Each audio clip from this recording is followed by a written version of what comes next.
শুভ সন্ধ্যা, সবাইকে স্বাগতম জানাচ্ছি ল উইথ ব্যারিস্টার মনোয়ার হোসেন এই প্রোগ্রামটিতে, যেটি আপনারা দেখেন প্রতি শুক্রবার 8টার থেকে শুরু হয়। এখন প্রথমেই বরাবরের মধ্যে আমাদের এখানে যিনি আপনাদেরকে দিক নির্দেশনা দিয়ে থাকেন, যিনি কমিউনিটিতে অতি সুপরিচিত এবং অভিবাসন আইনে অনেক বছরের অভিজ্ঞতা, 26 বছরেরও অধিক ধরে উনি কমিউনিটিতে সেবা দিয়ে যাচ্ছেন। প্রথমে ওনাকে স্বাগতম জানাচ্ছি। মনোয়ার ভাই।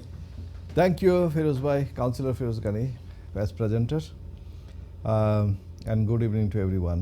As usual, we'll take your questions on any aspect of law.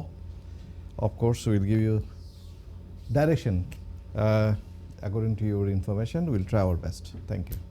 Thank you Monowar ভাই। হ্যাভিং সেড দ্যাট, এটা হলো দর্শক আপনাদেরকে উনি দিক নির্দেশনা দেন, যেটি হলো গাইডেন্স। আপনারা ফোন করতে পারেন আমাদের স্টুডিও লাইন 0203-515-5788 এর নাম্বারে, এবং প্রশ্ন রেডি রেখে টেলিফোনে আমাদের সাথে কথা বলবেন, টেলিভিশনের আওয়াজ কমিয়ে। মনোয়ার ভাই, আমরা বরাবর তো শুরু করি যে কোনো আপডেট আছে কি না, বাট আমি আপডেট যেহেতু গত সপ্তাহ তার আগের বারও করেছে এই অনুষ্ঠান, এখান থেকে হয়েছে। আমি যেটি এখন কমিউনিটিতে অতি মাত্রায় দেখা যাচ্ছে, আমেরিকায় তো আপনি দেখেছেন আইসের যেই উৎপাত বেড়েছে, এখানে ডিটেনশন এবং যে ধরপাকড় বা এগুলো হচ্ছে, তো ডিটেনশন কারা হয় এবং কেন হয়? অনেক সময় আমরা শুনি যে ডিটেনশন, ইলিগাল ইমিগ্রেশন বা ফেইল অ্যাসাইলাম সিকার বা ওভারস্টেয়ার, এইসব কারণে মানুষ ধরা পড়ছে। আপনি এই ব্যাপারটা যদি আমাদের দর্শকদের জন্য একটু সুন্দর করে বুঝিয়ে বলতেন মনোয়ার ভাই। Thank you so much, Feroz Bhai. The question is why people are detained, G, especially those are illegal, those are overstayers, or those with their failed cases are not successful, or they exhausted their appeals or all applications, all the opportunities. অর্থাৎ যারা fail করেছে application করে কিংবা overstayer হয়ে গেছে, তাদেরকে detain করা হয়। এবং ডিটেইন করার অবশ্যই অধিকার আছে পাইল। এই পাওয়ারটা মূলত ইমিগ্রেশন অ্যাক্ট 1971 থেকে দেওয়া হয়েছে। এই অথরিটি ইমিগ্রেশন সংক্রান্ত ব্যাপারে যে কোনো ইমিগ্রেশন ওভারস্টেয়ার কিংবা ইমিগ্রেশন সংক্রান্ত কোনো অপরাধ করলে ডিটেনশনের অধিকার রাখে। তার মানে যে এটা যে তাকে ডিটেইন করতে হবে এমন কোনো কথা নেই, তবে ডিটেইন করার রাইট আছে এদের পুলিশের অথবা ইমিগ্রেশন অফিসারের। তাহলে যে বাট আপনাকে আমি এটা তো আপনি খুব সুন্দর করে দর্শকদের জন্য বুঝিয়ে বলেছেন যে কাদের মানে অধিকার আছে আমাদের এখানকার হোম অফিসের বা এখানকার স্ট্যাবলিশমেন্টের। কিন্তু যে প্রশ্নটা আমি করতে চেয়েছিলাম যে কারা ডিটেন হওয়ার রিস্ক থাকে, যদিও আমি একটুখানি বলেছিলাম কারা এইটাতে পড়তে পারে। Thank you. ফর এক্সাম্পল, সামন এখানে আসছে ইলিগেলি, জি, সে যে কোনো একটা অ্যাপ্লিকেশন করুক আর না করুক, অ্যাসাইলাম সিক করুক আর না সিক করুক, but he is subject to be detained. তো অর্থাৎ তাকে ইচ্ছা করলে আটক করতে পারে, অর্থাৎ সে একটা আইনের মধ্যে থাকলো। জি, তার মানে এটা না যে তাকে আটক করবেই। তারপর কেউ ওভারস্টেয়ার হয়ে গেল, মনে করেন কেউ এই দেশে ভিসা নিয়ে আসছে, জি, ভিসা নিয়ে আসার পরে টাইমের মধ্যে যায় নেই, অথবা ভিসা যে বাড়ানোর জন্য এক্সটেনশনের জন্য অ্যাপ্লিকেশন করে নেই, তাহলে সে ওভারস্টেয়ার হয়ে যাচ্ছে, অথবা তার কেস শেষ হয়ে গেছে, অন্য কিছু করেনি, ওভারস্টে হয়ে গেছে, তাদেরকে ডিটেইন করতে পারে। আরেকটা হচ্ছে ডিটেইন কাকে করতে পারে, যারা মনে করেন কোনো অ্যাপ্লিকেশন করেছেন, অ্যাপ্লিকেশন শেষ হয়ে গেছে, তার আর কিছু করার নেই, অথবা করা থাকলেও তারা যেহেতু সমস্ত আপিল রাইট এবং সব কিছু এক্সজস্ট হয়ে গেছে, কাজেই তাকে ডিটেইন করা যায়। আর যারা ব্রিচ অফ কন্ডিশন, যেমন একজন ভিজিটরকে বলা হলো যে কি, অথবা হ্যাঁ ধরে একজন ভিজিটর, তাকে বলা হলো তার কন্ডিশন হচ্ছে কি সেখানে কোনো কাজ করতে পারবে না, জি, এবং সে কাজে ধরা পড়লো, তাকে ডিটেইন করতে পারে। তা মনে করেন একজন স্টুডেন্ট, জি, তাকে বলা হলো যে তুমি 20 ঘন্টা পর্যন্ত কাজ করতে পারবে। উনি এখন ধরা পড়লো যে এরা এখানে ফুল টাইম কাজ করছে, মোর দেন 20 আওয়ার্স কাজ করছে, কাজে সে in breach of condition, so he is also subject to detention, be detain, can be. আচ্ছা, আর একটা হচ্ছে ধরেন কেউ ওয়ার্ক পারমিট আসলো স্টাডি ভিসায়, এসে দেখা গেল সরি স্টাডি ভিসা না ওয়ার্ক পারমিট, স্কিল ওয়ার্কার। তো স্কিল ওয়ার্কারের ভিসায় নিয়মটা কি, উনি যেখানে জন্য ওয়ার্ক পারমিট নিয়ে আসছেন ওখানে কাজ করতে হবে, জি, আর 20 আওয়ার্স একটা রিলেভেন্ট কাজ করতে পারে, কিন্তু আসল কাজটা ঠিক রাখতে হবে।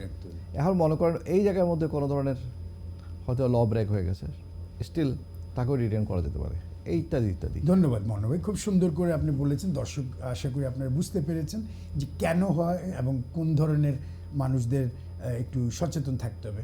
মনোজ ভাই, আমরা শুনি বা আমরা দেখেছি যে অনেক মানুষ এখানে ওভারস্টেয়ার হয়ে যায়। ওভারস্টেয়ার হয়ে যাওয়ার পরেও ওরা হোম অফিস থেকে কোনো রিপোর্টিংয়ের চিঠি পায় না বা এই ধরনের কোনো করেসপন্ডেন্ট পায়নি মনে করেন, তাহলে কি তারা ধরে নিবে তাদের কোনো রিস্ক নেই? তখন কি বলা যায় হোম অফিস তাইলে তাদের কথা ভুলে গেছে? আপনি যদি এই ব্যাপারটা একটু খোলসা করেন। Good question. জি, হ্যাঁ, হোম অফিস অনেক সময় ভুলে যেতে পারে, কারণ তার রেকর্ড পত্রে হয়তো এখনো নজরও পড়ে নেই কাউকে, তার সব কিছু শেষ হওয়ার পরেও হয়তো কোনো কারণে হতে পারে তার বারবার অ্যাপ্লিকেশন করছে, অ্যাপ্লিকেশনের মধ্যে আছে, হয়তো কিছু করে নাই, হয়তো তার রেকর্ড পত্র আপডেট হয়নি, ইত্যাদি ইত্যাদি কারণে হতেও পারে জি, হয়তো রিপোর্টিং করার জন্য কোনো রেস্ট্রিকশন দেয় না। যে নরমালি একটা বেল কন্ডিশন দিয়ে একটা লেটার দেওয়া হয়, জি, যেটা টেম্পোরারি অ্যাডমিশন বলা হতো, এটা দিয়ে তাকে একটা চিঠি দেওয়া হয় এবং বলা হয় যে তুমি 2 সপ্তাহ পরে, 1 মাস পরে কিংবা এরকম হয় ফিজিক্যালি না হলে ডিজিটালি রিপোর্ট করবা। জি, এখন এরকম অনেকের ক্ষেত্রে হতে পারে, এটা অসম্ভব কিছু না। আমার জানা মতো এমনও আছে 14 বছর পর্যন্ত, 16 বছর পর্যন্ত, 18 বছর পর্যন্ত কোনো করেসপন্ডেন্স পায়নি হোম অফিস থেকে যে তাকে দিতে হবে, রিপোর্টিং করতে হবে, হাজিরা দিতে হবে। জি, হতে পারে, এটা নট আনলাইকলি। তবে যদিও সেই সম্ভাবনাগুলো এখন কমে আসতেছে, যখন এই ধরনের লোকগুলোর জন্য একটা ফ্রেশ অ্যাপ্লিকেশন করা হয় অথবা নাড়াচাড়া করা হয়, তখন হয়তো তারা তাহলে এটা ওই পর্যায়ে যদি এই ধরনের একজনকে যদি রাস্তায় বা কাজের জায়গায় কোনো জায়গায় ধরা পড়ে তখন কি হবে? ওয়েল, নর্মালি যাদেরকে ধরেন ডিটেন্ট আগে করা হয়নি কিংবা আগে যাদেরকে রিপোর্টিং করার জন্য বলা হয়নি, জি, তাহলে তো তার সে যদি ওভারস্টে হয়ে থাকে জি, একরকম, আর যদি সে একটা পেন্ডিং অ্যাপ্লিকেশন থাকে, সাধারণত তাকে ডিটেন করা হলো, জি, তাকে বেল দেওয়া হয়, তখন তার কাগজপত্র, তখন বেইল রেস্ট্রিকশন সে পড়ে যেতে পারে, অথবা তারা ছেড়েও দিতে পারে, ছেড়ে দিতে। তো আনলাইকলি। তবে নর্মালি এটা বেইলের সিস্টেমের মধ্যে তারা নিয়ে আসবে, তাদেরকে একটা রেকর্ড আপডেট করে তাকে একটা আমার বেইল স্পেসিফিক কন্ডিশন নিয়ে কোয়েশ্চেনটা আসবে। ছিল ওভারস্টেয়ারদের প্রতি আর কি। ওভারস্টেয়ারের প্রতি অবশ্যই, ওভারস্টেয়ার যদি হয়ে থাকে তাহলে ওভারস্টেয়ারকে অবশ্যই তারা ডিটেইন করবে এবং বেল দিতে পারে, নাও দিতে পারে। এটা হচ্ছে ওভারস্টেয়ারের পজিশন। খুব সুন্দর করে বলেছেন, দর্শক আশা করি বুঝতে পেরেছেন। তাহলে আমি আরেকটা, যেহেতু আমরা ডিটেনশন নিয়ে কথা বলছিলাম, ডিটেনশন কারা করে, পুলিশ না হোম অফিস, ইমিগ্রেশন যারা ডিল করে? হ্যাঁ, as I said, the provision 1971 অ্যাক্টের যেটা পাওয়ার দেওয়া হয়েছে সেটা যারা মেনলি ল এনফোর্সমেন্ট এজেন্সিস, তারা পুলিশ এবং specially the immigration officers, G, they have got the right to detain anyone who is in breach of the condition, who is in breach of immigration law. Breach of immigration law means overstaying করা, condition না মানা, illegally আসা, জি, any of those. Immigration. কাজেই হ্যাঁ, police কি করতে পারে? হ্যাঁ, পুলিশ সেম পাওয়ার পুলিশের আছে, পুলিশও করতে পারে, পুলিশে এটা নজর করতে পারে। তবে এখানে ডেডিকেটেডলি এখন যেটা করে ইমিগ্রেশন করে।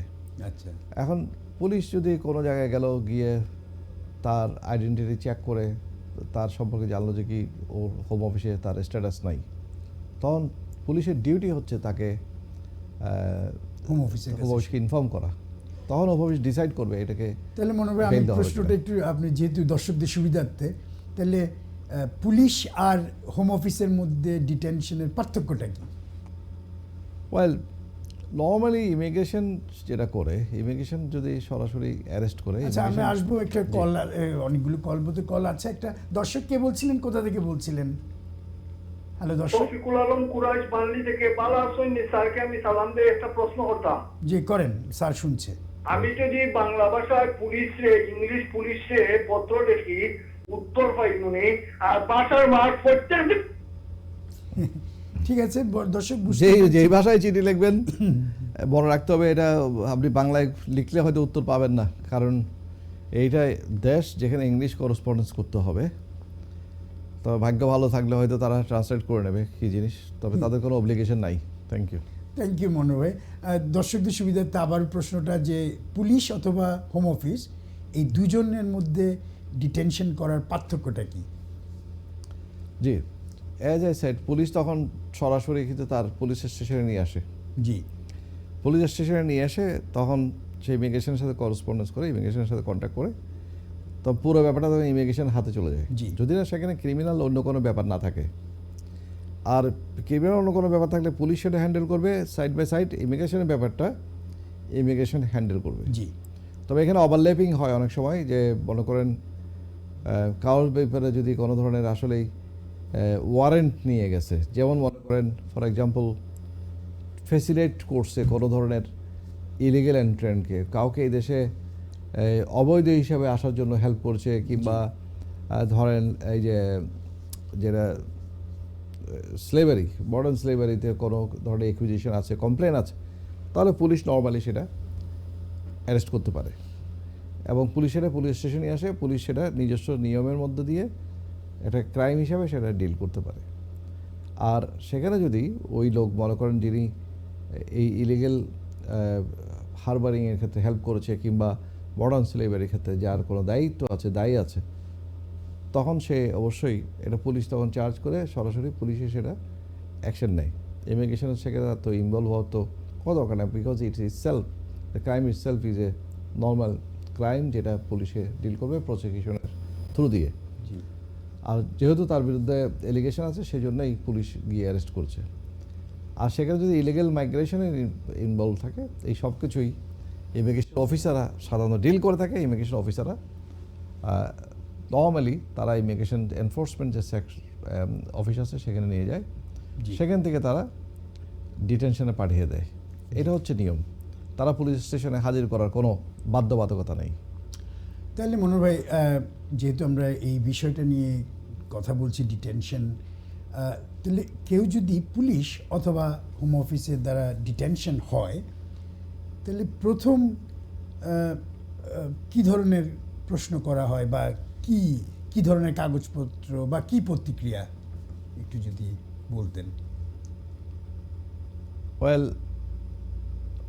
পুলিশ স্টেশনে আসার পরে তো যদি এটা ক্রাইমের ব্যাপার হতো তাহলে তো অবশ্যই ডিউটি সলিসিটর ইত্যাদি ইনভলভ হবে। আদারওয়াইজ ইমিগ্রেশনের ব্যাপার থাকতো তো সেখানে নর্মালি ইমিগ্রেশনের কাছে হ্যান্ড ওভার করা হয়, ইমিগ্রেশন দেন তাকে ডিটেন সেন্টার পাঠানোর চেষ্টা করে, এবং এনফোর্সমেন্ট বিভিন্ন পেপার দেয় তাকে, ডিটেনশনের যে বেইল রাইট ইত্যাদির পেপারগুলি দেয়, এগুলি দেয় পেপারগুলো, এবং তাকে মেইনলি বলা হয় যে কী কারণে তাকে ডিটেন করা হয়েছে, তার কি অপরাধটা কি, একটু ইন্ডিকেশন দেওয়া হয়। যদিও অনেক সময় ডিটেলস বলে না, তবু একটা ফর্ম আছে কতগুলো, সেখানে তারা সার্ভ করে, যেটা দিয়ে সব সার্ভ করার পরে দেন তারা ডিটেনশনের সেন্টারে নিয়ে যেতে হয়। এটা হচ্ছে নিয়ম। তাহলে মনোর ভাই, দর্শক আশা করি আপনারা খুব ইনফরমেটিভ আমাদের কথাবার্তা হচ্ছে। আপনারা ফোন করতে পারেন আমাদের স্টুডিওতে 0203515578 এই নাম্বারে। আমরা কথা বলছি ডিটেনশন নিয়ে, কারণ ইদানিং দেখছি আমাদের অনেক বাংলাদেশি ভাই, আমি অন্যদের কথা বলছি না, বাংলাদেশি ভাই বন্ধু ওদের অনেকের ধরপাকড়ে হচ্ছে। এই জন্যেই এই প্রসঙ্গটি নিয়ে আমরা ব্যারিস্টার মনোহর, যিনি কমিউনিটিতে অতি সুপরিচিত এবং অনেক ইভেন অনেক এই ধরনের মানুষদের সহায়তা করেছেন। ইভেন আমি যতটুকু জানি আপনি অনেক প্লেন থেকেও নামিয়ে এনেছেন, তাই না মনোহর ভাই? এরকম তো অনেক ঘটনা এর মধ্যে আমাদের জীবনে অবশ্যই ঘটেছে। আমরা যেহেতু ইমিগ্রেশন প্র্যাকটিস করি, সেহেতু ডিটেনশন হচ্ছে একটা কোয়াইট কমন একটা ব্যাপার, যেটা আমাদেরকে প্রতিনিয়ত ডিল করতে, আজকে তো কয়েকটা ডিল করতে হয়েছে, যাদের জন্য বেল অ্যাপ্লিকেশন করতে হচ্ছে, এবং বেল রিজেকশন হয়ে গেলে তাদের জন্য ফার্দার কী করব সেটাও আমরা অ্যাকশনে যেতে হয়। কারণ আমাদের টার্গেট থাকে যে তাকে যদি কোনো রকমে মুক্ত করা যায়, এবং মুক্ত করে সে ফার্দার অ্যাপ্লিকেশন ইত্যাদির জন্য প্রিপারেশন নেওয়া, অনেক কিছু সে করতে পারে, কারণ সেটা আটক থাকলে অনেক কিছু করতে পারে না। এখন ধরেন ডিটেনশন কেসগুলো এমন খুব সিরিয়াসলি কাজ করতে হয়। তখন ক্লায়েন্টের, বিশেষ করে যিনি ডিটেইন থাকেন, তার মনের অবস্থা বুঝতে হয় লয়ারদেরকে, তার আবেগ, এবং সেটার সাথে তার আত্মীয় স্বজন খুব অ্যাংশাস হয়ে যায়, কারণ একটা রিমুভাল ডেটও তখন দিয়ে দেয়, হ্যাঁ, যে তাকে এত তারিখ তাকে ফেরত পাঠানো হবে দেশে। জি, এগুলো পেলে তখন তার শুধু তার প্রেশার না, তার আত্মীয় স্বজনের প্রেশারও চলে আসে। ধন্যবাদ মনোহর ভাই। আমি একটা কল নিচ্ছি। হ্যালো দর্শক, আপনি টেলিভিশনের আওয়াজ কমিয়ে ফোনে আমার সাথে আলাপ করেন। কে বলছিলেন, কোথা থেকে বলছিলেন? হ্যালো, জি হ্যালো, প্রশ্ন করেন ভাই, আপনার নাম কি? আমার নাম মাসুদ মিয়া, আমি বার্মিংহাম থেকে বলেন। জি জি, প্রশ্ন করেন, শুনছে ব্যারিস্টার মনোহর। আমার প্রশ্নটা একটু লম্বা, প্লিজ, জি এটা শর্ট করে বলেন যতটুকু সম্ভব। ইনশাল্লাহ। আমার আমার এক ছেলে ডিজিবুল, লার্নিং ডিজিবুল, আর একটা জন্য অটিজম, জি ফিফার আর ইএসএ পায়। তো 5-4 বছর ইলাম চলে। হ্যালো, জি, Yes. শুনতে পাচ্ছি। পিপ পায় আর ইএসএ পায় বললেন, হ্যাঁ ঠিক আছে। সিএ পায় আর ইএসএ পায়। তো ওই সীমা টাকা একটা লেখা আইলো যে তারে ইউনিভার্সিটিতে যে করতাম, তারে হারাইতাম আমাইতো, হুম, বাট ইউনিভার্সিটিতে যে আমাইলাম আমি, বাট দিল তার একটা একটা দিল, একটা অ্যাপার্টমেন্ট দিল, তার কিছু দায়িত্ব তার অফিসে গেলাম, দেওয়ার বাদে তারা ওটা দিকে যা হইলো, আরোটা নেক্সট দিন অ্যাপার্টমেন্ট দিব। আপনি একটা কথা জিজ্ঞেস করি আপনাকে, আপনার এই প্রশ্নটা কি বেনিফিট সংক্রান্ত না কোনো ইমিগ্রেশন কিংবা অন্য কোনো ল সংক্রান্ত আছে? না, আমরা এখানে বেনিফিট সংক্রান্ত অ্যাডভাইস দিই না। আপনাকে এটা নিয়ে অবশ্যই যে ফার্স্ট স্টপ সব আছে, সিটিজেন অ্যাডভাইস ব্যুরোতে যেতে পারেন, কাউন্সিলের লোকাল ওয়ান স্টপ শপে যেতে পারেন, ওরা আপনাকে সাহায্য করবে। অথবা টেলিফোনও আপনি অ্যাডভাইস নিতে পারেন তাদের কাছ থেকে, যে হেল্পলাইন আছে। জি, ধন্যবাদ দর্শক। মনে হয় আমরা কথা বলছিলাম ডিটেনশনের ব্যাপারে, এবং আপনি সুন্দর করে বলেছেন যে আপনারা সারাক্ষণ ডিল করছেন। তাহলে একজন ব্যক্তি যদি ডিটেন হয়, তাহলে তার আইনগত অধিকার কি আছে, মৌলিক অধিকার কি আছে, যেমন ফোন করা বা এই ধরনের আইন? অবশ্যই জি, কেউ যদি ডিটেইনড হন ইমিগ্রেশনের ক্ষেত্রে, অবশ্যই ক্রিমিনাল ক্ষেত্র যেটা ডিটেইনড হলে তাদেরকে অবশ্যই অ্যারেস্ট হওয়ার পরে তাদের যেমন access to lawyer advice, legal advice যেটা রাইট বলা হয়, সেরকম তারও একজন লয়ারের সাথে যোগাযোগ করার, আইনের সাহায্য নেওয়া, আইনজীবীর সাহায্য নেওয়া তার অধিকার আছে। যদিও ইমিগ্রেশন যারা ডিটেন তাদেরকে এটা বলা হয় না, জি অনেক সময় তারা নিজেরা অফার করে না। যেমন এয়ারপোর্টে অন অ্যারাইভেল কেউ ডিটেন হলো, অথবা তাকে ফেরত পাঠিয়ে দেবে, কিন্তু তাকে বলা হয় না যে তোমার লিগ্যাল অ্যাডভাইজারের অধিকার আছে, এটা বলা হয় না। কিন্তু তার লিগ্যাল অ্যাডভাইজার অধিকার আছে, অ্যাক্সেস টু লয়ার তার অধিকার আছে। কিন্তু এটা অনেক সময় নিজে থেকে বলতে হয় যে আমি আমার একজন লয়ারের সাথে কথা বলতে চাই, এবং তার যদি পরিচিত আত্মীয় স্বজন পরিচিত কোনো লয়ার থাকে, সেখানে কমিউনিকেট করতে পারে, অথবা উনি বলতে পারেন যে আমাকে এখানে একটা ইমিগ্রেশন যারা লয়ার আছেন তাদের একটা লিস্ট দেন, আমি তাদের সাথে একটু যোগাযোগ করতে চাই। তো একটা নেপালে, আরেকটা না পাইলে আরেকজনের সাথে যোগাযোগ করতে পারে, সেইভাবে এইটা হচ্ছে তার ইয়ে। তো সেটা পুলিশ স্টেশনের ব্যাপারে হতে পারে, সেটা যে কোনো ডিটেনশন সেন্টারে এবং এয়ারপোর্টেও এটা হতে পারে। এখানে দোভাষীর কি ব্যবস্থা করা যায়, হ্যাঁ। উনি যদি ইংলিশ না বলতে পারেন? অবশ্যই, এবং উনি আগে থেকে বলবেন, এবং তাকে অবশ্যই যোগাযোগ করার সময় উনি যদি ইংলিশ বলতে না পারেন, নর্মালি তারা যার যার ভাষা তার একটা ইন্টারপ্রেটার অর্থাৎ দোভাষী দেওয়া হয়। এটা হচ্ছে নিয়ম, তার এটা পাওয়ার অধিকার। এগুলি সব থাকবে, কারণ অনেকে তো জানেন না, অনেকে চুপচাপ থাকেন। জি তো সবাই একটু জেনে নিন যারাই ডিটেন্ট হবেন, কারণ এই ডিটেনশন সংখ্যা দিন দিন তো কমে না, সবসময় তো দেখি বাড়ে কমে, সবসময় এরকমই জি প্রায়। এখন যে সিচুয়েশন করছে তারা অবশ্যই অনেক বাড়তে পারে। তো সেই জন্য সবার একটু জেনে রাখা উচিত, কারণ এখানে অনেকে আছেন হয়তো তার কোনো ফল্ট নাই, উইদাউট ফল্ট ওভারস্টেয়ার হয়ে গেছেন, হয়তো উনি অ্যাসাইলাম সিক করেছেন, হয়তো কেসটা বিশ্বাস করে নেই, হয়তো উনি ফ্যামিলি ভিসা আসছেন, কিন্তু হয়তো তার ফ্যামিলিটা টিকে নাই, বিভিন্ন কারণে উনি হয়তো নিজেকে আর সঠিকভাবে ইমিগ্রেশন সিস্টেমের মধ্যে রাখতে পারেন নাই। জি অনেকে আছে স্টাডি করতে আসছে, স্টাডিটা চলছে না, কাজ করতে আসছেন, হয়তো তার কাজের কোম্পানি বন্ধ হয়ে গেছে, স্পন্সরশিপ চলে গেছে, তার কন্ট্রোলের মধ্যে সব কিছু নাই। অনেকে আছেন যারা অপারক, তার নিজের কন্ট্রোলে নাই, তার একটা মানবেতর একটা অবস্থার মধ্যে উনি পড়ে গেছেন। তো তাকে তো অবশ্যই এটা চেষ্টা করতে হবে জি, তার যে রাইট সম্পর্কে জানা, আর তার এই রাইটটা এক্সারসাইজ করার জন্য লয়ারের সাথে কথা বলা। উনি নিজের লয়ারও নিতে পারে, আবার হোম উনি অফিসে অ্যাবসলিউটলি রাইট। উনি যদি তার মাইন্ডে কেউ থাকে অথবা তার আত্মীয় স্বজন যদি কারোর নাম দেয়, তিনি সেটা বলতে পারেন। তো এখন অনেকে মনে করেন যে কি লয়ার তো ফোন করতে পারে। দেখেন, এখানে ইমিগ্রেশন লয়ার আর ডিউটি সলিসিটর ইত্যাদির মধ্যে পার্থক্য আছে। জি, ডিউটি সলিসিটরকে নর্মালি পুলিশ স্টেশন থেকে লিস্ট অনুযায়ী ডাক দেওয়া হয়, কিন্তু একজন অ্যারেস্টেড হলে তার সে নিজের লয়ারকে বলতে পারে যে কি আমি ডিউটি সলিসিটরের বদলে আমি আমার সলিসিটর চাই, জি। সেটাও বলতে পারে। জি, লাইকওয়াইজ ইমিগ্রেশন ডিটেনশনের ক্ষেত্রেও উনি বলতে পারেন যে আমি অমুক লয়ারের সাথে কথা বলতে চাই, আমি স্পেসিফিক ওই লয়ারের সাথে কথা বলতে চাই, এটা আমার লয়ার। তারা পুলিশ স্টেশন হোক আর ইমিগ্রেশনের যে এনফোর্সমেন্ট যেখানে রিপোর্ট করতে গেছে কিংবা যেখানে ধরে আনা হয়েছে, সেখানে তাকে কথা বলার জন্য নর্মালি সুযোগ দেওয়া হয়। জি। এই সুযোগটা অনেক সময় তারা নিজেরা স্বেচ্ছা দেয় না, চাইতে হয়। You have to speak out for your own right. ধন্যবাদ। ধন্যবাদ মনোহর ভাই, আপনি খুব সুন্দর করে বলেছেন। তাদেরকে ঠান্ডা মাথায় তাদের যে আইনগত অধিকার বা মৌলিক অধিকার যেগুলো আছে সেগুলো একজন লয়ার পেতে পারে। ওনার আত্মীয় স্বজন যদি বলে যে ওনাকে অমুক লয়ার দেন, তাহলে ওটার ব্যবস্থা। তাহলে মনোহর ভাই, এই জায়গাটায় যদি হোম অফিসে আমরা যেহেতু অভিবাসন নিয়ে বলছি এবং ইমিগ্রেন্ট বা ওভারস্টেয়ারদের ডিটেনশন নিয়ে বলছি, তো এমন একজন যদি ডিটেনি যে ডিটেনশন হলো, তাহলে হোম অফিসের নেক্সট স্টেপটা কী? কি মানে ওরা সাধারণত কি করে এবং কতদিন ভেতরে রাখে বা এই ধরনের? প্রথমত কথা হচ্ছে মানে ইন্টারভিউটা কিভাবে regardless of immigration or crime যেটাই হোক, বেল পাওয়া এটা হচ্ছে তার একটা কনস্টিটিউশনাল রাইট। একজন মানুষ হিসাবে বলেন, উনি দেশি হোক আর বিদেশি হোক, প্রত্যেকের কিন্তু প্রিজাম্পশন অফ বেল জিনিসটা থাকে একটা হিউম্যান বিইং হিসাবে। ইমিগ্রেশন অবশ্যই উনি যাই হোক, তার প্রতি একটা প্রিজাম্পশন থাকে যে he should get the bail, why not.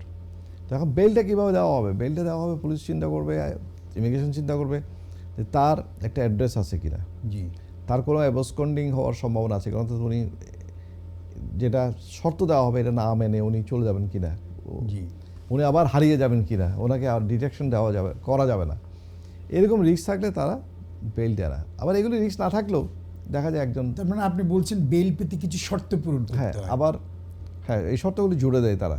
আর মনে করেন দেখা গেল যে কি উনি 5, 6 বছর 7 বছর ধরে উনি রিপোর্ট করছেন, কোনোদিন ফেলও করেন, হয়তো মেডিকেল কারণে 2-1 বার, তারপর তাকে ডিটেন করা হয়।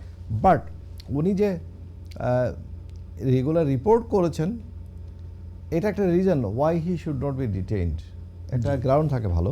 তখন এই ধরনের সিচুয়েশনে হোম অফিসের উপর একটু থাকে, প্রেশার থাকে যে মানে অ্যাপ্লিকেন্টের পক্ষে যে applicant is quite credible, he was never absconding, he never failed to report, he never failed to comply with the conditions, তাহলে why there should be detention? The detention is disproportionate, এবং আমরা বলি যেহেতু তার একটা প্রিজাম্পশন অফ বেল আছে, right আছে, তো তাকে ডিটেইন করে কি অ্যাচিভ করা যাবে, তো আমরা তাকে তখন ডিটেনশনের জন্য আমরা চেষ্টা করি। আর ইমিগ্রেশন চেষ্টা করবে তাকে মোটামুটি ডিটেনশনে রেখে আপনি বেইলের চেষ্টা করেন, তাকে আপনি বলছিলেন আমরা বেলের চেষ্টা করবো আর ডিটেনশন আমরা আসবো, আমরা কথা চালু রাখবো। আমরা আরেকটা প্রশ্ন ছিল আমার, বাট আমরা আসবো, আমরা একটা ছোট্ট বিরতিতে যাব, বিরতির পরে আবার ফেরত আসবো, আমাদের সাথেই থাকবেন।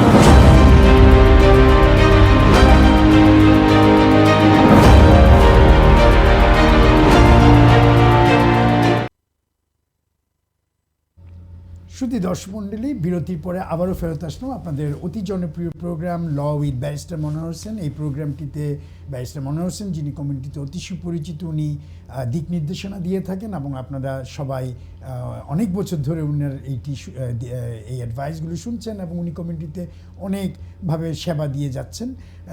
মনোহর ভাই, আমরা বিরতির আগে কথা বলছিলাম যে ডিটেনশনের কি কি শর্ত পূরণ করতে হয়। আপনি যদি একটু শর্তটার একটু বলতেন। ডিটেনশন না বেইলের? বেইলের, সরি, বেইলের। ডিটেনশন হলে বেইলের শর্তটা। বেইলের জন্য নর্মালি আপনাকে যেটা করতে হবে সেটা হচ্ছে, মানে তারা যেটা ইম্পোজ করে সেটা হচ্ছে ওই অ্যাড্রেসে থাকতে হবে, একটা অ্যাড্রেস দিতে হয়। এখানে কি মনিটারি কোনো ভ্যালু আছে, টাকা পয়সার কি? ওইটা পরে আমি আসতেছি, ওইটা আবার অন্যভাবে। জি। কিন্তু কন্ডিশনের মধ্যে আছে যে অমুক জায়গায় থাকতে হবে। জি।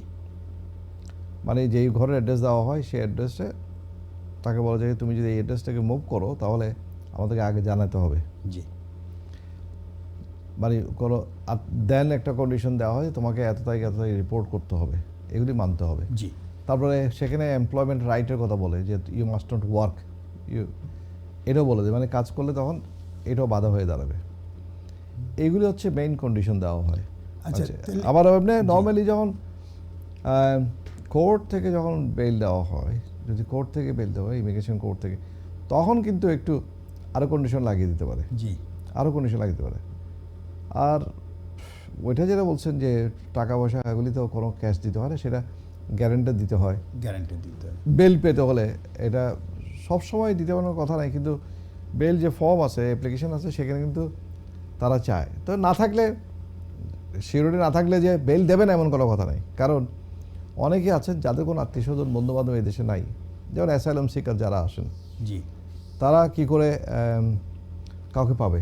যে কেউ বলবে যে না, উনি যদি এইসব কন্ডিশনগুলি না মানেন অথবা রিপোর্টিং না করেন, উনি যদি হারিয়ে যান, তাহলে অবশ্যই উনি 500 টাকা পাউন্ড কিংবা 5000 পাউন্ড যেটা হয় উনি নিজের এটা গভর্নমেন্টকে দেবেন, গ্যারান্টার। কিন্তু এরকম অনেকের থাকে না, তাদেরকে তো বেল দেওয়া হবে না। হ্যাঁ, তাদেরও বেলের অধিকার আছে, তারাও কিন্তু বেল পায়। অনেকেরই এইসব ছাড়াই কিন্তু বেল হয়ে যায়। আর অনেক সময় দেখা যায় না, তাকে ভরসা পাচ্ছে না, আগেও তার রেকর্ড খারাপ, তখন তার জন্য কিংবা ইমিগ্রেশনকে একটু কনভিন্স করার জন্য মানে দুজন গ্যারান্টার দেওয়া হয়। একজন গ্যারান্টার দিয়ে হতে পারে, তো দুজন গ্যারান্টার দিতে পারে, এবং আত্মীয় হতে পারে, বন্ধু হতে পারে। জি, এগুলি হচ্ছে নিয়ম। ধন্যবাদ মনোহর। তাইলে আপনি বললেন শর্ত পূরণ করতে হয়, গ্যারান্টার হয়, যে আমরা অনেক কিছু শুনলাম। তাহলে মনে করেন বেইল আবেদন, যদি কেউ বেইল আবেদন করে, এই বেইল আবেদনটা যদি খারিজ হয়ে যায়, রিজেক্ট হয়ে যায়, তাহলে কি হবে? আবার কি করা যায়? বেইল আবেদন খারিজ হলে বেইল আবার করা যায়, অথবা কোর্টে করা যায়, আবার করা যায়। আচ্ছা, সেকেন্ডারি স্টেট বেইল, যেটা ইমিগ্রেশন বেইল যদি খারিজ হয়ে যায়, যদি বলা হয় যে এটা রিজেক্ট হয়ে যায়, তখন you can apply to the tribunal. ট্রাইব্যুনালে তখন এটা ডিটেন যে তাকে হাজিরও করতে পারে, অথবা তাকে ভিডিও মাধ্যমে তাকে হাজির করতে পারে। ডিটেনশন সেন্টার থেকে সেই ভিডিওর মাধ্যমে হাজির হতে পারে, এবং তার লয়ার যাবে, হোম অফিসের লয়ারও থাকবে, এবং উভয় পক্ষে কথা বলার পর, কাগজপত্র সব দেখার পরে ইমিগ্রেশন জাজ তাকে বেল দিতে পারে।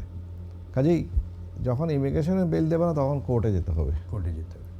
আর কোর্টে যদি দেওয়া না হয়, তাহলে এখানে আবার কতগুলি নিয়ম আছে। 28 দিন পর্যন্ত একটা বেল অ্যাপ্লিকেশন করা যায় না, ফার্দার অ্যাপ্লিকেশন করা যায় না, সেটা জানতে হবে। সেই জন্য আমরা করে কি, প্রথমেই স্ট্রংলি চেষ্টা করি যেন ইমিগ্রেশন যেটা যখন মানে সেক্রেটারি স্টেট বেল অথবা ইমিগ্রেশন বেল যেটা বলি, হোম অফিস থেকে বেলটা আদায় করার জন্য।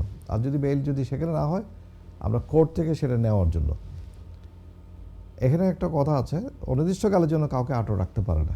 আচ্ছা, এটা একটা লিমিটেশন আছে। মাসের পর মাস ইমিগ্রেশনে আটকে রাখা, এটা খুব রেয়ার। একটা টাইম থাকে, ওই টাইমের মধ্যে যদি তাকে ফেরত পাঠাতে না পারে দেশে, দেখা যায় কোনো প্রসপেক্ট নাই তাকে পাঠানো, তার ট্রাভেল ডকুমেন্টও অ্যারেঞ্জ করা হয়নি, নর্মালি তাকে একটা পর্যায়ে এসে সে যদি বেইল অ্যাপ্লিকেশন না করে, তাকে বেইল দিয়ে ছাড়তে হয়। হোম অফিসের একটা রেসপন্সিবিলিটি আছে, কারণ তারা ইনডেফিনেটলি কাউকে ইমিগ্রেশন বেল ছাড়া ডিটেনশন সেন্টারে ফেলে রাখতে পারে। ডিটেনশন সেন্টারগুলো হচ্ছে একটা টেম্পোরারি অ্যারেঞ্জমেন্ট, একটা হোটেলের মতো। ইটস নট লাইক প্রিজনের মতো না এটা, যদিও এটাতে চারদিকে ঘেরাও থাকে, এটা বেষ্টনিক মানে এটা কাঁটাতারের বেড়া থেকে শুরু করে সব কিছু ওয়াল সব কিছু থাকে, সো দ্যাট নোবডি ক্যান পালাতে পারে। জি। তো কাজেই এখানে ওইটা প্রিজনের মতো তাদেরকে আচরণটা করা হয় না, বাট তারা ওখানে ডিটেইন মানে ওই জায়গার বাইরে যেতে পারবে না, ওই জায়গাটাই খাওয়া পড়া থাকা সব ওখানেই, এই আর কি। ধন্যবাদ মনোহর ভাই। তাহলে আমি আমাদের দর্শকদের সুবিধার্থে, আমরা তো এতক্ষণ বেইল, ডিটেনশন এগুলো নিয়ে আলাপ করলাম, কিভাবে করা যায়। এখন মনে করেন একজন পরিবারের সদস্য ডিটেন হলো ওভারস্টেয়ারের জন্য, অথবা 4-5 জন বন্ধু একটা ঘরে থাকে, তাদের মধ্যে একজন বন্ধু ডিটেন হয়ে গেল, তাহলে পরিবার কিভাবে সাহায্য করতে পারে বা বন্ধুরা কিভাবে সাহায্য করতে পারে, কি কাগজপত্র প্রস্তুতি বা এগুলো নিয়ে যদি বা সলিসিটার, আপনি যদি এই ব্যাপারটা একটু যদি বলেন, মানে প্যানিক না হয়ে কি করতে পারে তারা? হ্যাঁ, ইমিগ্রেশনের বেলগুলো একটু ধীরে একটু ইয়ে হতে হয়, খুব পেশেন্ট হতে হয়, মানে ধৈর্যশীল হতে হয়। জি। ক্লায়েন্টের আত্মীয় স্বজন কিংবা লয়ার সবাইকে এটা ধৈর্য সহকারে কাজ করতে হয়। তবে লয়াররা তো অবশ্যই দ্রুত করার চেষ্টা করে, কিন্তু আত্মীয় স্বজনকে অবশ্যই এবং অ্যাপ্লিকেন্টকেও এটা মনে রাখতে হবে যে ওভারনাইট কিছু হয় না, দ্রুত বেল দিতে হবে এমন কোনো গ্রাউন্ড থাকে না, যদি না কোনো মেডিকেল গ্রাউন্ড না থাকে, সিরিয়াস কোনো গ্রাউন্ড না থাকে। তো তারা বেলটা একটু স্লো রেসপন্স করে অনেক সময় দেখা যায়। সেই জন্য দেখা যায় প্রাথমিক বেল অ্যাপ্লিকেশনটা বিবেচনা হতেই হয়তো 10 দিন 12 দিন সময় লেগে যায়। আবার অনেক সময় খুব কুইকলি করে কোনো কেস ওয়ার্কার, আর কোনো ক্ষেত্রে দেখা যায় কোনো জবও পাওয়া যাচ্ছে না, বারবার তাদেরকে কল করতে হয়, এই ধরনের সিচুয়েশনগুলি থাকে। তো এইভাবেই চলে।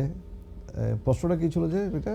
প্রশ্নটা ছিল মনে করেন 4-5 জন বন্ধু একসাথে থাকে, বন্ধুরা ওদের একজন ডিটেনশন হয়ে গেল, এখন বন্ধু যে কোনো বন্ধু আত্মীয় স্বজন সবাই এটাতে হেল্প করতে পারে, যেমন লয়ারের সাথে কমিউনিকেট করতে পারে, তারা নিজেরা গ্যারান্টার হতে পারে তাদের জন্য, তাদের যদি লিগ্যালিটি থাকে। আরেকজন ইলিগাল থাকলে তো সে তো গ্যারান্টার হতে পারে, কোনো কথা বলতে পারে না। অথবা একজন লয়ার বা কাউকে, যারা ধরেন কারোর কেস টেস পেন্ডিং আছে, তারাও এগুলি গ্যারান্টার হয়ে কোনো লাভ নাই। যাদের একটা ইমিগ্রেশন স্ট্যাটাস আছে, হ্যাঁ, একজন স্টুডেন্ট সেও আরেকজনের জন্য দাঁড়াতে পারে, অসুবিধা নেই। একজন স্কিল ওয়ার্কার সেও কিন্তু গ্যারান্টি হতে পারে।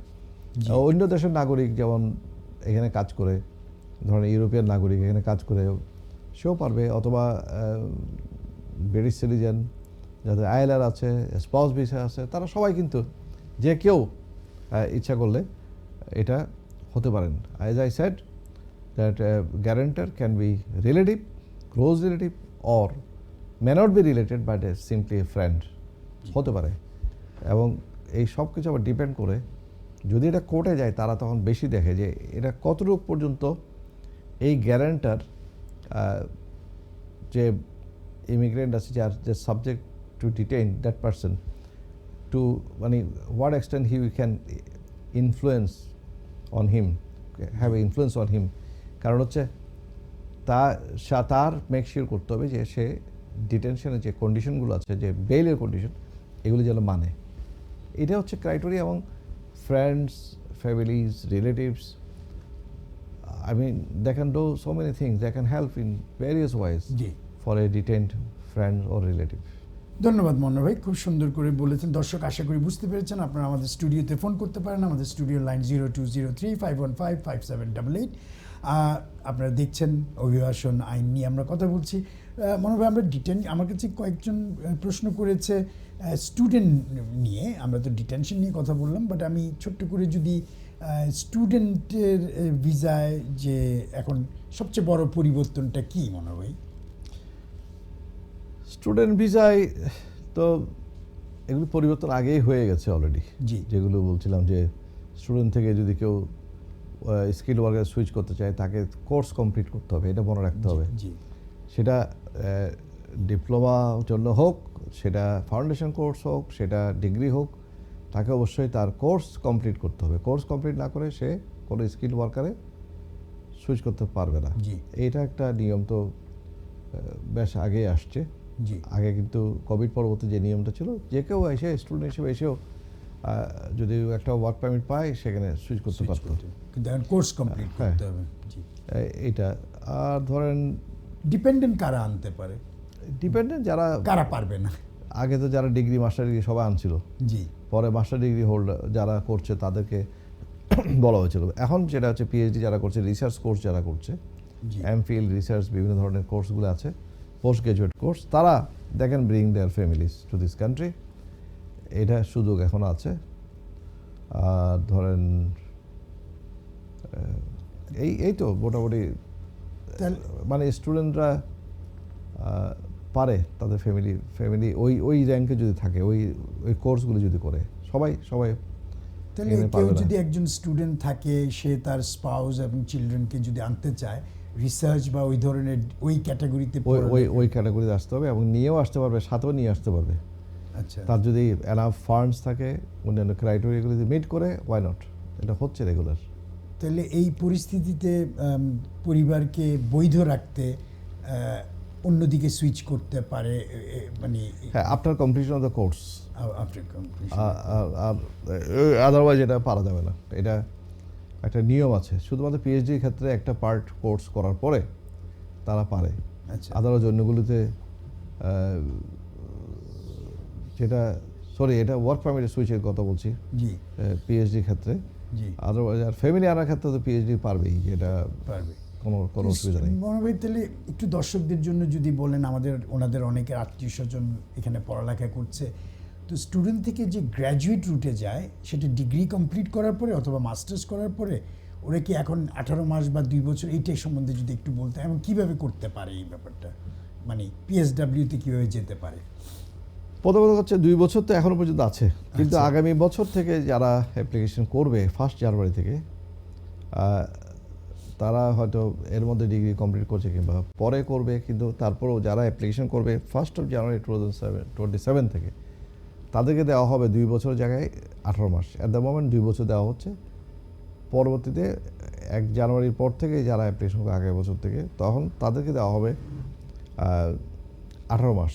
জি এটাই নিয়ম করা হয়েছে।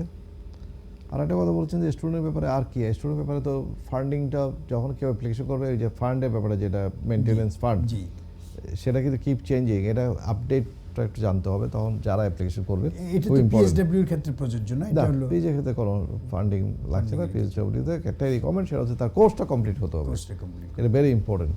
আচ্ছা, মনে হবে এটা একটা প্রশ্ন আমার মাথায়, একজন প্রশ্ন করেছিল ইয়েতে, স্টুডেন্টরা যদি মনে করেন কেউ ডিগ্রি শেষ করলো, সে এখন পিএসডাব্লিউতে যাবে না, সে মাস্টার্স কোর্সে ভর্তি হবে, এখনও তার ভিসা সেপ্টেম্বরে শেষ হবে।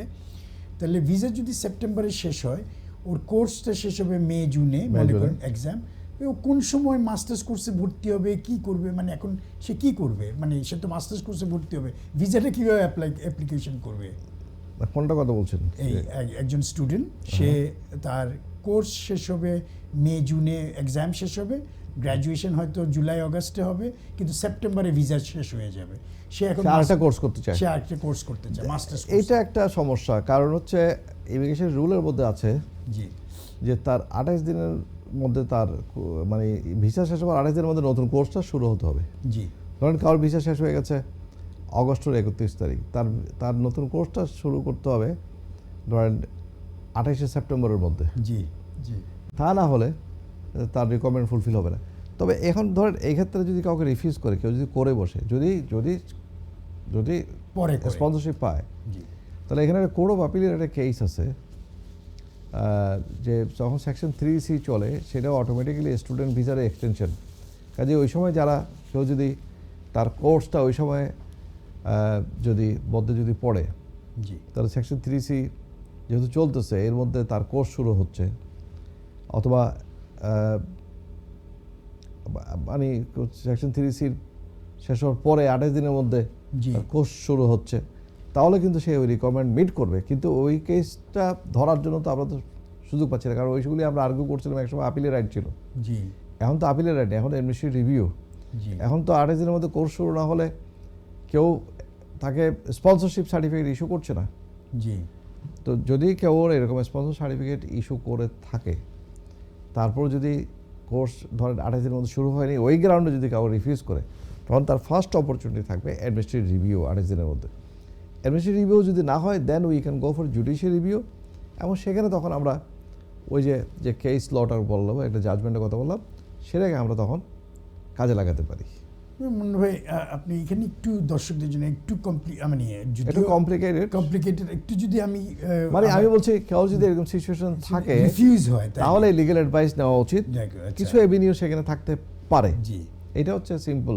আর এমনি সাধারণত মনে করেন একজন মানুষ 28 দিনের মধ্যে শুরু হইতে হবে কোর্স। তো এখন সে তাকে এই মুহূর্তেই কোর্স নিতে হবে মাস্টার্স কোর্সের জন্য, কেমন?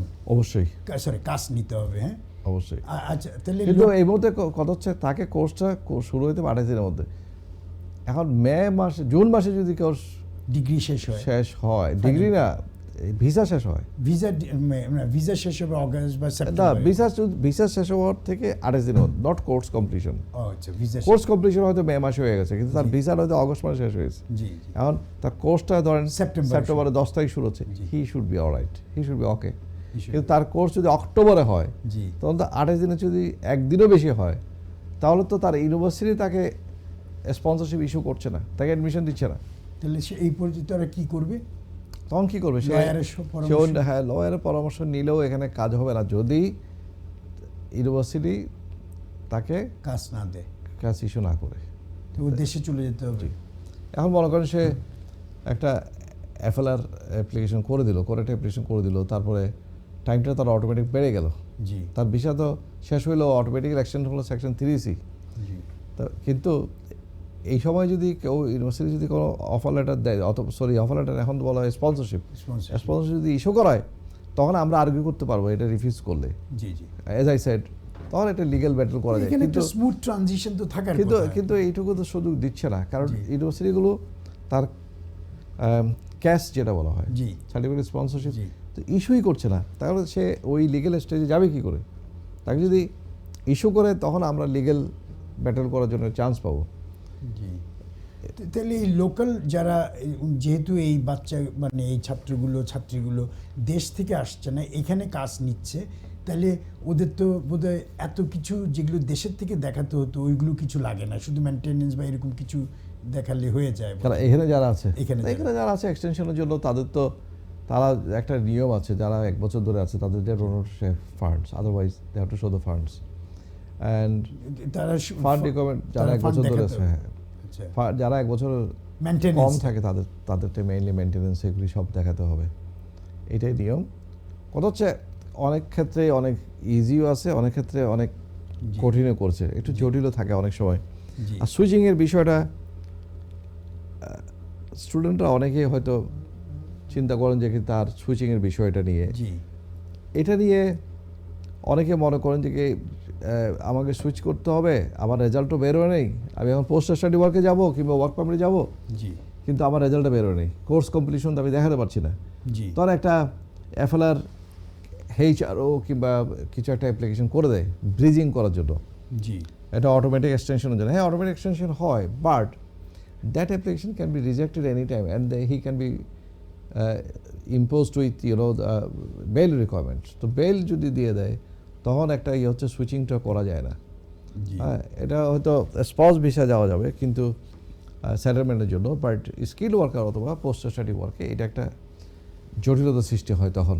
তো এটা খুব কেয়ারফুলি হ্যান্ডেল করতে হয়। অনেকে মনে করেন আমি ওই রকম অ্যাপ্লিকেশনটা করে দিলাম, তারপরে কিন্তু আপনি কতটুকু টাইম বাই করতে পারবেন এইসব এক্সটেনশন অ্যাপ্লিকেশন করে, একটা লিমিটেশন আছে। এটা খুব ক্যালকুলেটিভ ওয়াইতে খুব কেয়ারফুলি এটা করতে হয় হ্যান্ডেল, তাহলে এটা হয়তো ওভারকাম করা অনেক সময় সম্ভব হয়। বাই দ্য টাইম তার কোর্স কমপ্লিট হয়ে গেল, তারপর সে অ্যাপ্লিকেশনটা করে দিল, কিন্তু বাই দ্য টাইম যদি তার অ্যাপ্লিকেশন ডিসিশন চলে আসে এবং বেইল যদি তাকে ইম্পোজ করে দেওয়া হয়, দেন তার পোস্ট স্টাডি ওয়ার্ক অথবা তার অ্যাপ্লিকেশন সাকসেসফুল হয় না। তবেও আমরা চ্যালেঞ্জ করি যে এই the Secretary of State should not have imposed the bail requirement, bail condition, কারণ ও তো সেকশন 3C মধ্যে ছিল, ফার্দার অ্যাপ্লিকেশন করছে, এবং যেহেতু ফার্দার অ্যাপ্লিকেশন করছে তার 14 দিন টাইম আছে রিজেকশনের পরে আন্ডার 39E দিয়ে হি শুড বি প্রোটেক্টেড, যে তার যেহেতু সে 40 ডেজের মতো করেছে, তাকে he should not be considered as overstayer. So bail condition is not relevant here.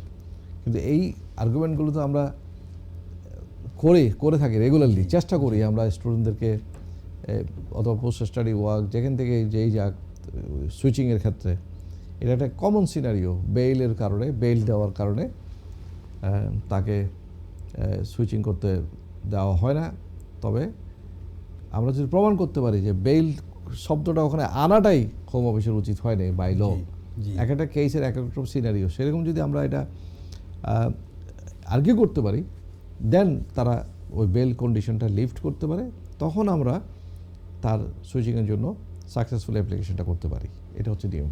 এটা হচ্ছে কথা আমি বললাম যেটা হচ্ছে স্টুডেন্টরা এই যে ট্রানজিশন, এটা বিরাট প্রবলেমের মধ্যে পড়ে, কেউ সুইচিং করতে পারে না, পোস্টাশি ওয়ার্কে যেতে পারে না, কিংবা স্কিল ওয়ার্কারে যেতে পারে না, অনেক সমস্যা আছে। জি, না খুব সুন্দর করে বলেছেন, আশা করি দর্শকরা বুঝতে পেরেছেন। সমস্যা যেমন আছে, সমাধানের পথও আছে। জি, 100% সমাধানের পথটাই বের করতে যাচ্ছি। 100% না হলে 90% একটা সমাধানের পথ থাকে। জি, মানে 100% কেসে না হলেও একটা পার্সেন্টেজ কেসে একটা আমরা সেটা করতে পারি যদি এগুলি কেয়ারফুলি হ্যান্ডেল করা হয়। এবং সেটার জন্য আপনাকে যেতে হবে অবশ্যই স্পেশালাইজড যারা ইমিগ্রেশন গোরওয়েল আছে, এক্সপিরিয়েন্স আছে এই ধরনের লয়ারের কাছে। আদারওয়াইজ কেউ যদি এই সিস্টেমটা নিয়ে তার অ্যাপ্লিকেশনটা প্লে অ্যারাউন্ড করে, তখন তার কিন্তু সমস্ত তার অ্যাপ্লিকেশনটা, তার ফিউচারটা এখানে তখন জিওপারাইজ হতে পারে। ধন্যবাদ মনোভাই, খুব সুন্দর করে বলেছেন। আমার মনে হয় আমার হাতে বেশি সময় নেই, আমি দেখব, বাট তারপরে একটা দুটি প্রশ্ন ছোট করে উত্তর দিয়ে দিন। একটা হলো যে একজন স্টুডেন্ট এইভাবে করে থাকলো, ওদের বাচ্চাটা 7 বছর হয়ে গেল, বাংলাদেশ থেকে এসেছিল যখন, তখন বাচ্চাটা ছিল 2 বছর বয়স, এখন ওই বাচ্চাটার বয়স 9 বছর হবে।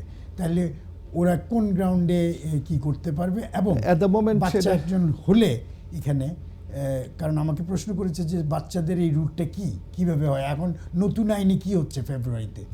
না, নতুন আইনে বাচ্চাদের ব্যাপারে খুব একটা ইম্প্যাক্ট হচ্ছে না। 7 বছরের রুলটা এটা থাকছে এখনো পর্যন্ত, ইট ইজ গুড নিউজ। জি, জানি না ওটা কখন নজর আসে, ওটা আবার কেড়ে নেয়, you never know. But at the moment 7 বছর যদি কোনো বাচ্চা এই দেশে থাকে, মাইগ্রেন্ট, সেটা লিগেল হোক ইলিগেল হোক, তখন সে অ্যাপ্লাই করতে পারে 7 বছরের ভিত্তিতে এখানে তার লিভ টু রিমেইনের জন্য তার রাইটে। তখন প্যারেন্টকেও দেওয়া হয়। এগুলি সব কিছু অ্যাপ্লিকেশন করতে হয়, এগুলি কিন্তু অটোমেটিক হয় না। আর একটা হচ্ছে, যদি বাচ্চা এখানে জন্ম হয় এবং বাচ্চা 7 বছর থাকতে পারে, তখন আউটরাইট সে তখন পার্মানেন্ট রেসিডেন্সিপের জন্য অ্যাপ্লিকেশন করতে পারবে।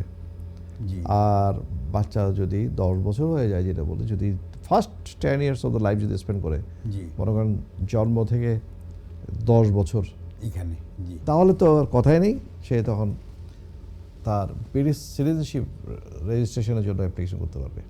ও তাহলে, এবং ওদের থ্রু দিয়ে ওদের বাপ মার ইয়েটা, ওদের গার্ডিয়ানশিপ, তখন তো বাচ্চা যখন ব্রিটিশ সিটিজেন হয়ে যায়, তখন সেটেল হয়ে যায়, তখন বাবা মাকে চাইল্ডস বেস্ট ইন্টারেস্টের গ্রাউন্ডে তখন দেওয়া হয়। নর্মালি প্যারেন্টসও পেয়ে যায়, আদার সিবলিং ছোটো থাকলে তারাও পেয়ে যায়। ধন্যবাদ, খুব সুন্দর করে বলছেন। আরেকটা প্রশ্ন, আমি জানি না এখন আমার কতটুকু আছে, দেখতে হবে, আমাদের প্রায় সময়ের শেষের দিকে। যদি ছোট্ট করে বলেন মনে হয় যে যারা স্টুডেন্ট বা আমাদের ভাই ব্রাদার যারা স্কিল ওয়ার্কার বা ওভারস্টেয়ার হয়ে গেছে, তাদের একটু অ্যাসুরেন্স দিয়ে একটা কিছু যদি বলতেন শর্টকাট 1 মিনিটে। ওভারস্টেয়ার, দেখেন, ওভারস্টেয়ার হওয়াটা তো অপরাধ না, কারণ কেউ ইচ্ছা করে ওভারস্টে হয়েছে সেটা অন্য জিনিস, কিন্তু অনেকে অনিচ্ছাকৃত কারণে ওভারস্টেয়ার হয়ে যাচ্ছেন। তাদেরকে আমি বলবো যে আপনারা মনোবল না হারিয়ে, যত ইমিগ্রেশন চেঞ্জ হোক, যত কিছু হোক না কেন, if you think that while there is a injustice done to you, or you have been prejudiced, or আপনার something was not within your control, এবং আপনি সেটাকে রেকটিফাই করার চেষ্টা করছেন, অথবা আপনি এখানে সেটেল হওয়ার চেষ্টা করছেন আইনগতভাবে, তাহলে অবশ্যই you seek legal advice, you take step, মানে স্টেপ বাই স্টেপ আপনাকে কাজ করতে হবে। এবং আমি যেটা বলেছি, ধৈর্য ধরে এটাকে মোকাবেলা করলে অনেক সময় দেখা যায় অনেকগুলো কেসগুলো সাকসেসফুল হয়ে যায়। আগামী দিনে ইমিগ্রেশন ল আমরা দেখব কঠিন হচ্ছে, জটিল হচ্ছে, আবার মাঝে মাঝে রিল্যাক্স হচ্ছে। এইটা হচ্ছে ব্রিটিশ ইমিগ্রেশন ল সিস্টেম। আমরা সবসময় উত্থান পতন দেখেছি। আমরা উত্থান পতন বলবো না, আমরা বলবো অনেক সময় খুব জটিল করা হচ্ছে, আবার রিল্যাক্স করা হচ্ছে। জি। লাস্ট 30 ইয়ার্স আমরা এইভাবে দেখছি। তারপরও মাইগ্রেশন এমন একটা জিনিস যে এটা তো স্টপ হবে না, কারণ এই দেশের ইকোনমির ক্ষেত্রে মাইগ্রেশন লাগবে। এই দেশে ইউনিভার্সিটিগুলো চলতে হলে ওভারসিজ স্টুডেন্ট লাগবে, আর যারা নলেজ গেইন করতে চায় তাদের এই দেশে আসতে হবে। কাজে মাইগ্রেশন এমন একটা জিনিস, সেটা অনিবার্য। পৃথিবীর প্রত্যেকটা দেশের জন্য মাইগ্রেশন দরকার। মানুষ এক দেশ থেকে আরেক দেশে যাবে তার জীবিকার জন্য, তার প্রয়োজনে, আর অর্থনৈতিক কারণে তার ওইসব দেশেরও দরকার হবে এই লোকগুলিকে রাখা। ধন্যবাদ মনোহর ভাই, খুব সুন্দর করে বলেছেন। আমরা পজিটিভ নোট দিয়ে শেষ করলাম। দর্শক, আর আশা করি আপনারা বুঝতে পেরেছেন, অনেক কিছু সম্বন্ধে আমরা আলাপ করেছি, স্পেশালি ডিটেনশন। আপনারা এই প্রোগ্রামটা যারা কালকে দেখবেন অথবা একটু পরে দেখবেন, আপনারা চাইলে ফেসবুকে এবং ইউটিউবে আপনারা অন্যদেরকে ফরওয়ার্ড করতে পারেন, এতে অনেক মানুষের উপকার হবে। আর যদি কোনো প্রশ্ন থাকে, আমাদের যে স্টুডিও লাইনটি ছিল ওখানে ফোন করলে ব্যারিস্টার মনোহর সাহেবও ধরতে পারে, মেসেজটা পেয়ে যাবে। আশা করি আবার সামনের শুক্রবারে আমাদের সাথে দেখা হবে। আমাদের প্রোগ্রামটা দেখবেন। ধন্যবাদ।